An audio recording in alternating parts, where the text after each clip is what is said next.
Hi guys, welcome to the channel. I know it's been a while since I recorded. I apologize for that. I've been busy doing lots of stuff around here, stuff that you may not necessarily want to see me doing. So that's why the videos haven't been coming out lately. I have done a little bit of tractor work, but mostly been pulling fence, burning brush. I actually bought some sheep.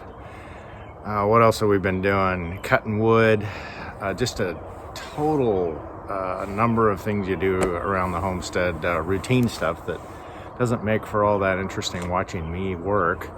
But today I'm going to do something in true Wild Coyote fashion, and something I've never done before. So my viewers are always very good about helping me out and giving me advice on what I should do, shouldn't do, or some suggestions. So here we go again with something new that I haven't done before. Okay, so it's going to be a bit before we get to what I'm going to do today, because it's still wet out. It's about 31 degrees this morning, which is kind of funny. And so it's going to be a little bit. I want to let the grass dry out a little bit before we get to that. I wanted to mention a couple things that I've discovered in just recently with regard to Tractor Supply. Now, I'm not a sponsored channel by Tractor Supply by any means, and they're not giving me anything. But what I have noticed is that, or found out I should say, is that if you apply for their credit card, you become the preferred customer and or partner or neighbor or whatever their term is. And then they have free standard shipping with a minimum purchase of $30. The price of gas, that's a pretty good deal, particularly if you're buying grain and livestock materials and fence attachment tools and clips and things that you would normally run to town for. We live out a ways, and so going to town is kind of a deal, and it costs money, especially when diesel's $5.50 a gallon. So can't be in a hurry for it, obviously, but if you get their credit card, you can make the order and it comes in a week or so, and it doesn't cost you anything. And of course, you have to pay for it, pay it off or whatever. But anyway, I just thought I'd share that in case you didn't know, because I didn't know about it. I probably would have done it sooner, because I'm constantly thinking about going to town. I typically am making a list of things I need, and then I go and get them all at once or whatever. So that's one thing. The other thing I wanted to mention to you, and here again, I'm not sponsored by Facebook. I'm not even really a Facebook fan necessarily, but there are some good resources on there, particularly if you're a Coyote owner, and I'm sure the same would be true for John Deere and so on and so forth. And I'm probably not telling anybody anything they don't know. But a lot of the questions I get on the channel about tractor, questions about Coyote specifically from viewers, I've seen answers to those questions on the Facebook page, Coyote Tractor Owners. So if you go onto Facebook, Coyote Tractor Owners, you can go onto that page. You can actually search the page for specific questions about your tractor, or safety switches on your seat, or any number of other things. And so that's another handy resource for people that are looking for answers, that don't necessarily want to email me or somebody else that's a lot more knowledgeable about it. So there you go. Okay guys, on a side note, I have gotten some questions from people, viewers, mostly friends, giving me a bad time, because in the job that I was in, that I retired from, pretty much facial hair regulations limited how much facial hair you could have. Had a lot of my friends and some viewers say, hey, what happened? Have you given up or what? You got a bunch of facial hair. And I don't know about you, but I'm kind of one of those people that I've taken that as a challenge. So I haven't necessarily given up, but I haven't had the opportunity in my 50-some years of life to put some facial hair on and just see what happens. See if I could do that Grizzly Adams, Santa Claus, whatever thing going on. So mostly I'm just out here with the animals, and you can see our new sheep there. And so yeah, I'm just kind of seeing what happens. So don't be scared, don't be afraid.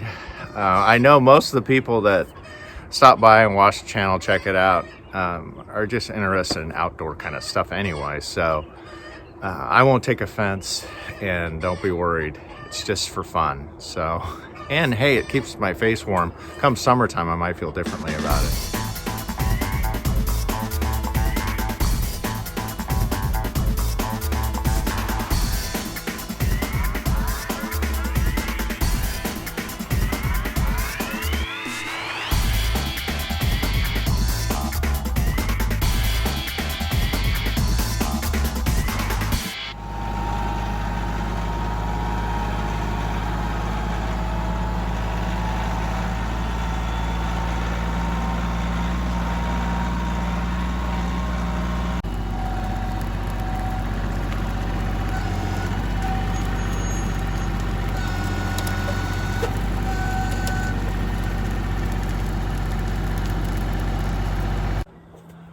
Okay guys, so I am going to try to use a sprayer. Well, it's kind of a commercial size sprayer, good size one. Anyway, I've never done this before. I've used a portable lawn sprayer, battery operated, that I kind of put in the back of the side-by-side and kind of hung out the window and kind of did this weird thing last year, and I cleared out a lot of the weeds in the green area of our lawn where our drain field is. So this year I borrowed a friend's sprayer and I'm going to attempt to use it. I already had to connect multiple connectors in order to plug it into the cigarette lighter, or 12 volt, but I got it hooked up, got it to work. And what he told me is to turn on the wand and then set your spray. So I have the water, I have some water in there now. I haven't filled it up to where I want to, but so I checked the spray and kind of don't want it spraying too much. There's not a breeze right now, but it's kind of been coming and going. So anyway, now I'm going to put the Weed Master in there, the mix. I think it's 2 ounces per gallon. I think I'm going to start out with 50 gallons of water and go from there. He also said it's a good idea to add a little bit of dish soap for kind of having it stick to the weeds and so on. So I'm going to do that. I went ahead and leveled it up because this is a little bit of a slant into the shop. So I leveled it up with a level. So the gallons meter that's on the side of the tank should be fairly accurate in telling me how much Weed Master to add. So here we go.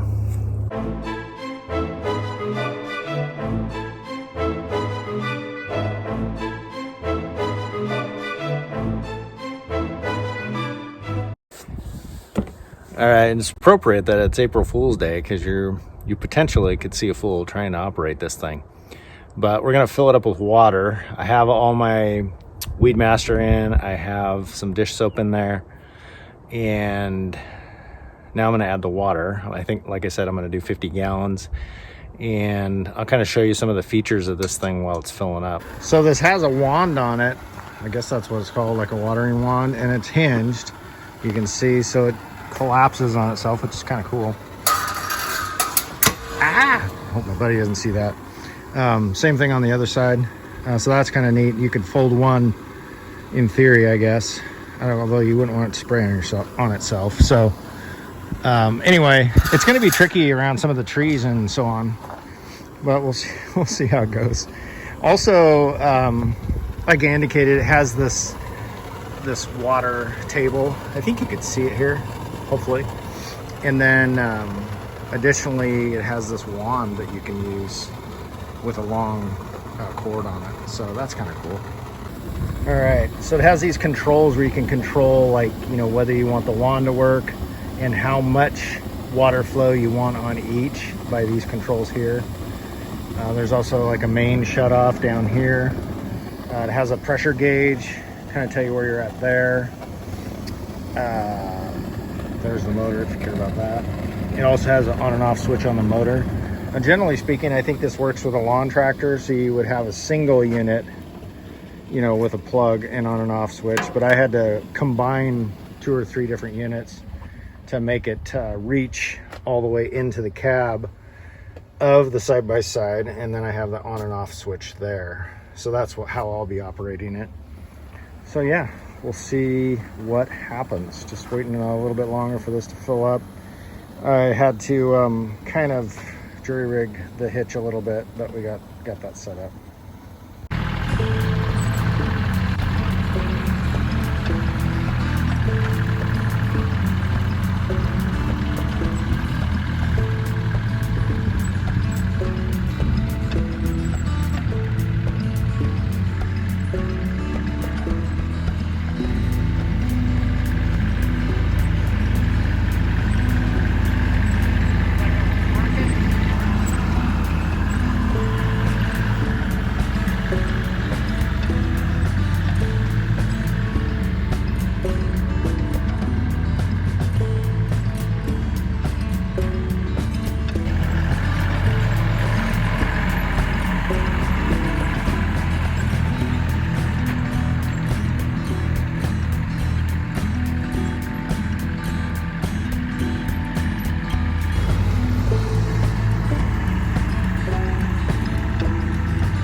Okay guys, it's gonna be a wrap. I didn't go through the cleanup process, but obviously on the sprayer you want to run clear water through it, get it all cleaned out. I did spray it till it was empty, and then I did run some clear water through it. What types of things can go wrong when you're spraying? I've learned. You might be able to hear this. It's raining. It wasn't supposed to rain today. That's one thing. Chasing free-range chickens off the area you're spraying is another thing that was problematic.